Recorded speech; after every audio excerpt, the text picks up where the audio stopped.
აი ესეთი ღიმილი, აი ესეთი იცი რა, გადაცემის ეს ნაწილი უნდა დავიწყოთ ასე. გავიღებოთ ყველა, კბილები გამოვაჩინოთ, თვითონ ფოტოს ვიღებთ. იმიტომ რომ ღიმილი არის მე მგონი რაღაცა შინაგანი განწყობის გადმოცემა ასე ვთქვათ. პირადობის მოწყობა. როდესაც აი ქუჩაში მოდიხარ, პირადობის მოწყობა მშვენიერია. როდესაც ქუჩაში მოდიხარ და გვხვდება ადამიანი, რომელიც გიღიმის და გულით გიღიმის, ეს ნამდვილად ქმნის განსაკუთრებულ განწყობას. დღეს ვისაუბრებთ სწორედ ორთოდონტიაზე. ეს არის თამამად შეიძლება ითქვას მეცნიერება, რომელიც იკვლევს ღიმილს კი და საუკეთესოდ აღიარებული ორთოდონტი ნინო ბერიძე მოვიწვიეთ ჩვენ თან სტუდიაში. ჩემი ისტორიით უნდა დავიწყო გადაცემის ეს ნაწილი, იმიტომ რომ მთელი ბავშვობა ქალბატონო ნინო ვოცნებობდი, ხო ვოცნებობენ ბავშვები ბალერინობაზე, მოგზაურობაზე, რაღაცა განსაკუთრებულ რკინებზე, მე მაშინ ასე ვეძახ, ბრეკეტებზე და არ გჭირდებოდა? აი ამ შემთხვევაში სამწუხაროდ არ მჭირდებოდა. ხო, მე მგონი კარგი კბილები მქონდა. კარგი კბილები მქონდა, მაგრამ თითქმის იგივეა, ნახე რაც იდეალური თანკბილისას და აღლავეთ. კი, ნამდვილად იდეალურია ამ შემთხვევაში. ხო და მე უნდა გითხრათ ერთი რაღაცა. ხო, შენ ხო ოცნებობდი მთელი ცხოვრება. ოცნებოდი, დამჭა აუხტენელი ეს. მე კიდე რაც კი რაიმე რკინა არსებობდა ყველაფერი ზედმეტად. აი მითხრა რომ ეს გარედან რო უკეთიათ ფილმებში, მთელი სკოლა რო ეხუმრება ხოლმე, შენც ის გეკეთა ბავშვებს, გეკეთა? კი და დედა მეძახდა რომ ლიანდაკი გიკეთიან მთელი იმის მატარებელი გაივლისო მაგას მართლა ყველანაირი რკინა მეკეთა ორჯერ მეკეთა ბრეკეტები ფოტო არსებობს აი ამ არა რა თქმა უნდა ყველაფერი ამოვშალე ჩემ მეხსიერებიდანაც ამოვშალე და გამახსენე შენ მე ქალბატონო ნინო იმისათვის რომ Hollywood Smiles მივაღწიოთ როგორ უნდა მოვიქცეთ ჯერ თავარია ვიზიტი ხო როდის უნდა მოვიდეთ პრობლემა რაიმე ესეთი კონკრეტული უნდა იყოს რამაც უნდა შეგვაწუხოს თუ მოკლედ ძალიან ბევრი არა ერთი ყველაზე ლამაზი ღიმილის ავტორი ყავს დღეს სტუმრად ხო ამისათვის მისგან ამომწურავ ინფორმაციას მივიღეთ ძალიან დიდი მადლობა მოწვევისთვის მოგესალმებით და მივესალმებით თქვენს მაყურებელს პირველ რიგში ჩემი აზრით და ზოგადად ექიმების აზრით მნიშვნელოვანია პროფილაქტიკური ვიზიტები ექიმთან და პირველი ვიზიტი ბავშვის აუცილებლად უნდა მოხდეს დაახლოებით 6-7 წლის ასაკისთვის, როდესაც მას ეჭრება პირველი მუდმივი კბილი. ამ დროს შეიძლება ექიმმა აღმოაჩინოს, რომ ბავშვს ყველაფერი კარგად აქვს და არანაირი ორთოდონტიული ჩარევა მას არ ჭირდება, ამ პირიქით შესაძლებელია გარკვეული მარტივი პროცედურებით, მარტივი აპარატებით მივეხმაროთ, რომ არ ჩამოყალიბდეს არასწორი თანკბილი. ანუ ჯერ კიდევ მაშინ, როცა სარძევე კბილები არ არის მოცვლილი, ხო? ეს არასწორი ასე ვთქვათ ინფორმაცია გავრცელებული რომ აუცილებლად უნდა მივმართოთ ორთოდონტს ზუსტად 12 წლის ასაკში, როდესაც მოცვლილია მთლიანად სარძევე კბილები და ჩამოყალიბებულია მუდმივი თანკბილვა. მაგრამ არის ისეთი ანომალიები, რომელსაც მიხედვა ჭირდება უკვე 6 წლის ასაკიდან და თუ ჩვენ დავიწყებთ მკურნალობას 6-7 წლის ასაკში, რომელიც შეიძლება გაგრძელდეს სულ 6-8 თვე, მოვამზადებთ ნიადაგს იმისთვის, რომ მუდმივი თანკბილვა ჩამოყალიბდეს უფრო კარგი და შესაძლებელია დაგვჭირდეს შემდგომაც ორთოდონტიული მკურნალობა ბრეკეტ სისტემის სახით, მაგრამ გაცილებით მარტივია. ანუ იცით რა მაინტერესებს ამ მკურნალობაში რა იგულისხმება და რა აპარატზე ვსაუბრობთ? ანუ როდესაც სარძევე კბილებზე არის საუბარი. რა ტიპის ჩარევა არის ამ პირველი ეტაპი არის ექიმთან კონსულტაცია და კონსულტაციის შემდეგ ყველაზე მნიშვნელოვანი ორთოდონტიული მკურნალობის პროცესში არის ანომალიის დიაგნოსტიკა. უნდა მოხდეს რა გარკვევა რა პრობლემასთან გვაქვს საქმე. და ამის შემდეგ აპარატების ჩამონათვალი ძალიან დიდია და ზუსტად კონკრეტულ შემთხვევაში თუ რა ანომალია აქვს პაციენტს, იმის მიხედვით ვირჩევთ აპარატებს. აპარატებიც დღეს უკვე 21 საუკუნეა და გაცილებით დახვეწილია აპარატები. რა თქმა უნდა, არსებობს ის ძველი ფირფიტოვანი აპარატები, რაც თქვენ ახსენეთ, მოსახსნელი, რომელიც ცოტა მეტყველებას უშლის ხელს და რაღაც დისკომფორტს ქმნის, ზოგჯერ ავიწყდება, სადღაც შეჭამს ბავშვი და დატოვებს ხშირად. იხსნიან, ხო. ჰიგიენის დროს იხსნიან. დღეს უკვე არსებობს ისეთი აპარატები, როდესაც თუ ბავშვს ჭირდება, გაუკეთებთ მას ფიქსირებულ აპარატს, რომელსაც ვერ იხსნის. ეფექტი არის ძალიან სწრაფი, დაახლოებით 6-8 თვეში ჩვენ ვასრულებთ ამ პროცედურას. ვერ იხსნის, არის კომფორტული, 2-3 დღეში უკვე ავიწყდება საერთოდ, რომ რაღაცა აპარატი უკეთდეს. ის პრობლემები არ არის, თქვათ, რაც ახლავდა იმ ძველ ბრეკეტებს, ასე ვთქვათ, როდესაც მეტყველების შეფერხება ჭამის დროსაც რაღაც საკმაოდ იცით რა, ეს აპარატი კეთდება ძირითადად 6-დან 10 წლამდე, როდესაც ბავშვის ზრდა არის ყველაზე ინტენსიური. 6-დან 10 წლამდე ბავშვები არიან ყველაზე საყვარელი პაციენტები, იმიტომ რომ დიდებისგან განსხვავებით ეჩვევიან და ადაპტირებას ახდენენ ყველანაირ აპარატს. ანუ ზუსტად 2 დღეში ავიწყდება საერთოდ რომ უკეთიათ. ჩვენ გოგონებისგანაც გავიგებთ მე როგორ შეჩვენენ პრეკეტებს. და ძალიან კომფორტული არის. მშობლისთვის არის კომფორტული, იმიტომ რომ აღარ არის მობილიზებული მისი გონება, სადმე არ დაკარგოს აპარატი, გაიხეხავს თუ არა, იმიტომ რომ ჰიგიენის დროს ხდება ჩვეულებრივად ჯაგრისით ამ აპარატის გამოწმენდა, ასე რომ. რახან სარძევე კბილებზე ვსაუბრობთ, საინტერესოა და ანომალიაზე, ვთქვათ, არასწორ თანკბილვაზე და ასე შემდეგ, საინტერესოა რა შეიძლება იყოს მიზეზი. იმისა, როდესაც სარძევე კბილებს რაიმე პრობლემა აქვს, აქ გენეტიკური ფაქტორი მოქმედებს, ვთქვათ, არასწორი მოვლა კბილის თუ როგორ არის? ფაქტორებს გამოყოფენ 2 ძირითად ჯგუფად, ეს არის ენდოგენური და ეგზოგენური ფაქტორები. ნუ რა თქმა უნდა, ძირითადი როლი გენეტიკას ენიჭება, მაგრამ გენეტიკის გარდა არსებობს გარე ფაქტორები, რომლებიც დღეს თანამედროვე ბავშვზე ახდენს გავლენას და ეხმარება არასწორი თანკბილვის ჩამოყალიბებას. რა არის ეს? ეს არის მავნე ჩვევები, პირველ რიგში მავნე ჩვევები. ენისა და თითის წოვის მავნე ჩვევა, მაწოვარას გახანგრძლივებული წოვა. გახანგრძლივებული რა იგულისხმება? რა საკამდე არის დაშვებული, მოდი ასე ვთქვათ. მაწოვარას 2 წლის მერე უნდა დაანებოს ბავშვმა თავი. გახანგრძლივებული ნიშნავს, რომ მთელი ღამე უკეთია, ანუ რამოდენიმე საათის განმავლობაში წოვს და ზუსტად რამოდენიმე საათი, როდესაც მუდმივად ხდება გარკვეული რაღაც ზეწოლა, ის კუნთებს ამუშავებს არასწორად ამ წოვის დროს, უკვე თანკბილვა ისეთი ვეღარ ყალიბდება. აი, ჩემი შვილის შემთხვევაში 3 წლამდე, ოღონდ ბოლო 2-დან 3 წლამდე მხოლოდ ძილის დროს ქონდა, აი დაძინების დროს, მაგრამ მიუხედავად ამისა, ნელ-ნელა ვამჩნევდი, რომ აი ზედა ყბა თითქოს და კბილები წიწა მოეწია, კი. შემდეგ უკვე თავისინებით, როდესაც გადააგდო, ასე ვთქვათ, დარეგულირდა თავისით, ხო, ჩადგა თავის ფორმაში, ასე ვთქვათ. კი, როდესაც 3 წლამდე ხდება გადაჩვევა, როგორც წესი თვითრეგულაციას განიცდის ანომალია და თავისით კუნთები უკვე როდესაც იწყებს ნორმალურად ფუნქციონირებას, ყველაფერი მეტნაკლებად ლაგდება. ასე რომ კიდევ მინდა ამ გარე ფაქტორებზე ძალიან დიდი როლი ენიჭება გარე ფაქტორებიდან, ეს არის არასწორ სუნთქვას. ეს რას ნიშნავს? წესით ადამიანი, ნებისმიერი ადამიანი ბავშვი უნდა სუნთქავდეს ცხვირით. მაგრამ ხშირ შემთხვევაში ცხვირით სუნთქვა დარღვეულია, მისი მიზეზი ბევრია, ეს არის გადიდებული ადენოიდები და ტონსილები, ალერგიები, სხვადასხვა ფაქტორები, რის გამოც ბავშვს უწევს ქრონიკულად პირით სუნთქვა. ქრონიკულად, როდესაც ხდება პირით სუნთქვა, კუნთების ფუნქციონირება ხდება აბსოლუტურად არასწორი. ანუ, როდესაც თქვენ აი ხა მოსინჯეთ ერთი წამით და დააკვირდით, სად მდებარეობს თქვენი ენა. ენა წესით მდებარეობს სასაზე, როცა გაქვს დახურული პირი და ზუსტად ენა ავითარებს ზედა ყბას. როდესაც ბავშვი აღებს პირს, ენა ეშვება ქვემოთ. მეც იგივე საკეთებ. და მისი ყბები ვეღარ ვითარდება სწორი მიმართულებით. ამიტომ ესეთ ბავშვებს აქვთ დამახასიათებელი ადენოიდური გრძელი სახე. ანუ ყბებიც აღარ ყბები წესით უნდა ვითარდებოდეს ზედა ყბას და ქვედა ყბას წინ და ოდნავ ქვემოთ. ამ შემთხვევაში ბავშვების ყბები ვითარდება მხოლოდ ქვემოთ, ძირითადი მიმართულება ზრდის არის ვერტიკალური და აქვთ ადენოიდური გრძელი სახე. მთელი მისი სახის ძვლების ჩამოყალიბება მიმდინარეობს არასწორად და ზუსტად 10 წლამდე უნდა ვიჩქაროთ, რომ მოვაგვაროთ ეს პრობლემა.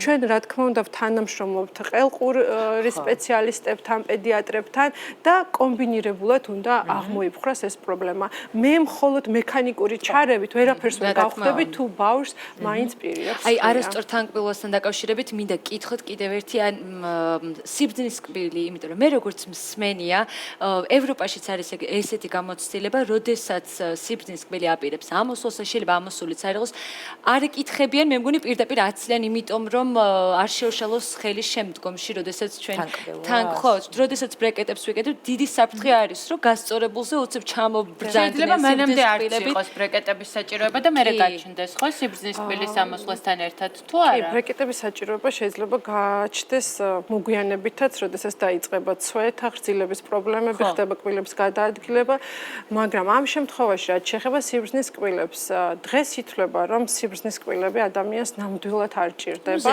ზედმეტია და თანამედროვე ბავშვებს მოდის თაობა, რომელსაც გადავიღებთ რენტგენს და უბრალოდ აღარ აქვთ ეს სიბრძნის კბილები.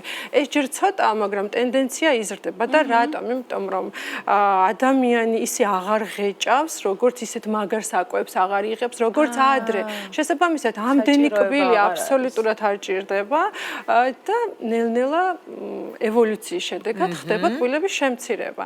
რაც თანამედროვე ორთოდონტიაში არის მიმართულება, რომ 8-9 წლის ასაკში უკვე ჩანასახის ჩამოყალიბება ხდება დაახლოებით 9 წლის ასაკიდან იწყება სიბრძნის კბილის ჩანასახის გაჩენა და ამ დროს იღებენ ზუსტად აი ამ ყველაზე მარტივი და უმკირნეულო მაგ დროს არიან, ხო ამას? და შემდეგ რა თქმა უნდა ვიღებთ. ძირითადად ანუ ეხლა რეკომენდაცია იქნება ესეთი, რომ ამ ასაკში მშობლებმა იმისთვის, რომ შემდეგ თქვათ გართულებით არ მოხდეს და ოპერაციით, ნარკოზით და ანესთეზიით ჯობს რომ პატარა ასაკში ამაღლება ყველა. ნარკოზით არის. მე ნარკოზითაც გამიგია რომ ნარკოზით საკმაოდ ზოგჯერ ტრამბულია ეს. მე ამის საფრთხეში ვდგავარ და აუცილებლად ნარკოზით გავიკეთებ, ვერ გადავიტანე ხა, იმიტომ რომ უკვე ჩამოყალიბებულია, გაზრდილია და სულ ტყუილა ყოფილა როგორც გავიგე. ამასობაში ჩვენი არაჩვეულებრივი გოგონები ანანო და ანი ჩვენთან ერთად არიან და თქვენი ღიმილი მართლა არის მაინც კი არა შეიძლება ითქვას ხაზგასმით ძალიან როგორი უნდა იყოს მე არ ვიცი, იმიტომ რომ ანის ღიმილით დავიწყეთ და ეხლა ფანტასტიურია ნამდვილად. რამდენი ხანია უკვე რაც ატარებთ ბრეკეტებს? 2 წელი გახდება დეკემბერში, რაც ბრეკეტები მიკეთია. და როდის მოიხსნით? თუ ისე მოგწონს რა? კიდევ კითხეთ, არ როგორია პროგნოზი? ani ზუსტად მეუბნებოდა შემოსასვლელში, რომ წელიწად ნახევარი მითხარითო და 2 წელი. და მეთქარი არ თქვა ეს. ძალიან ხშირად ხდება ესეც, ზოგადად ნორმალური პერიოდია 2 წელი იმისთვის, რომ დასრულდეს სრულფასოვნად ორთოდონტიული მკურნალობა, ეს დამოკიდებულია ანომალიის სირთულეზე, თუმცა ხდება რომ ხსნით წელიწად ნახევარში, 2 წელიწად ნახევარში და შეიძლება უფრო კიდევ გახანგრძლივდეს, ეს არის დამოკიდებული. ანის შემთხვევაში ჩვენ უკვე ფინიშისკენ ვართ, ანი თავის რეზინებს ატარებს, მაგრამ რა პრობლემით მოვიდა? რა პრობლემა? უბრალოდ ვიზუალური მხარე არ მომწონდა კი ეს და ერთი კვილის გამო გავიკეთე ბრეკეტები. ხო, იდეაში ერთი კბილის გამოკეთება მთლიანად, აი რაღაცები რო არის 1-ზე რო უკეთებენ ის ზღაპარია და არაფერს არ შველის. ერთ კბილზე ბრეკეტი არ კეთდება და ერთი კბილი გაქვს ცოტა ამოწეული. ერთი წური მართლა მაინტერესებს. აი ერთი კბილი გაქვს ცოტა ამოწეული. აი კბილზე გადადებული წინ არის ხოლმე ხშირ შემთხვევაში. აი მხოლოდ ორი კბილზე რო გავიკეთო არ კეთდება. უნდა გავიკეთო მთელი კბილი. ესეც დიაგნოსტიკის შედეგად.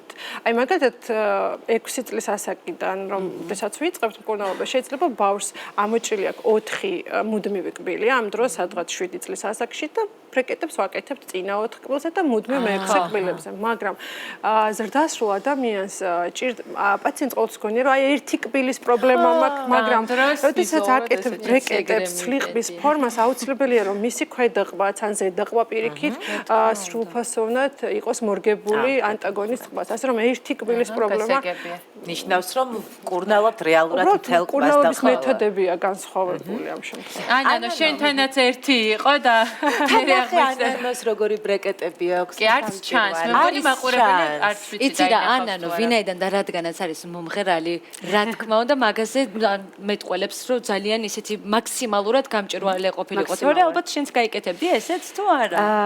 ზოგადად ძალიან შიშით ვიყავი განწყობილი ამ თემასთან დაკავშირებით. შენ საკვისგან განსხვავებით არ უცნებობდი ბრეკეტებს. სხვათვის არის ოცნებად არ მქონდა, მაგრამ ქვედაყბაზე მქონდა პრობლემები და ამიტომ გადავწყვიტე, რომ მივსულიყავი და როდესაც მივედი იმდენად ოჯახური გარემო დამხვდა კლინიკაში, იმდენად ოჯახური გარემო დამხვდა, რომ გადავწყვიტე, რომ დავრჩენილიყავი და გამეკეთებინა ბრეკეტები და მოვილაპარაკეთ და შევთანხმდით, რომ ყოფილიყო გამჭვირვალე ბრეკეტები, იმიტომ რომ ზოგადად მეც მირჩევნია, რომ უფრო კომფორტულად გრძნობ თავს, როდესაც უფრო გამჭვირვალეა და არ ჩანს. უკვე 5 თვეა მიკეთია ბრეკეტები და ჯერჯერობით არც მე არ ვიცი როდის მოვიხსნი. როდი არ შეგვიძლია ანანოს უთხარით რომ წელიწად ნახევარში მოვიხსნით და სავარაუდოდ ვეტევით თავისუფლად ამ მოდელში. ანანოს პრობლემა მაინტერესებს, ანუ შენს რაღაცა ვიზუალური კუთხიდან გამომდინარე მიხვედი, იმიტომ რომ რაღაცა შეიძლება არასწორად თანგპილო გამოიწვიოს ძალიან ბევრი სხვა პრობლემა, რომელიც ჩვენ ჯანმრთელობასთან არის დაკავშირებული, ხო? თუ ვიზუალი გაწუხებდა მხოლოდ. ძირითადად პრობლემა მქონდა ქვედა ყბაზე და როდესაც მივედი შევჯერეთ იმაზე რომ ორივე ყბაზე ავწერან რაც ვახსენეთ ზუსტად რომ ორივე ყბაზე აუცილებელი იყო, რადგან ეს ყოფილიყო ზუსტად ის ჰოლივუდური ღიმილი, რადგან ჩვენ საუბრობთ და ამიტომ შევჯერდით რომ ორივე ყბაზე გამეკეთებინა. მაგრამ რეალურად ქვედა ყბაზე უფრო პრობლემა მქონდა ვიდრე ზედაზე. მე სხვათა შორის აი რომ ჭირდებოდეს ბრეკეტების უფერად ჩავისვამდი. მაქსიმალურად თვალში მოსახვედი. შენ ყველაფერი გქონდა, რაც არსებობდა. იცით რა მაინტერესებს? მე მინახავს ორსულები, ხო? თან არა პირველ წრეზე, არამედ უკვე მეორე, მესამე ბავშვს როცა აჩენენ, საკმაოდ ხშირად შედარებით დიდი ასაკის დედები, რომლებიც ელიან ახალშობილებს, რომ ატარებენ ბრეკეტებს. ნუ ისედაც ვიცით, რომ მთელი რიგი ცვლილებები მიდის ამ დროს ორგანიზმში, ისიც არის, რომ ძალიან ბევრს ღიმილი საერთოდ აღარ აქვს ორსულობის შემდეგ იმდენად აკლდება ორგანიზმის კალცი. გამოცდილებაში ბევრად უფრო რყევადი არის და უფრო დრეკადი არის, ხო? რყევადი არის. ორსულობის დროს.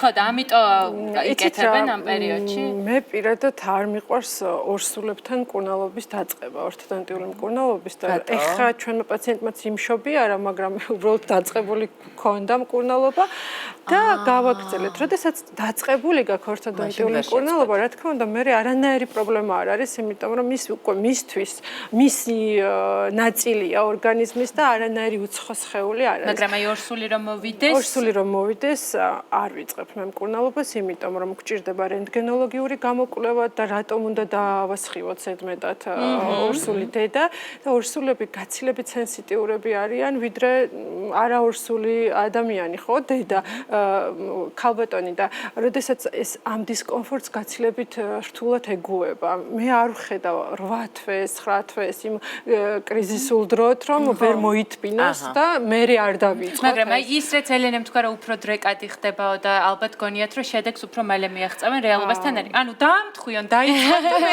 გააჩინო თან ბავშვი.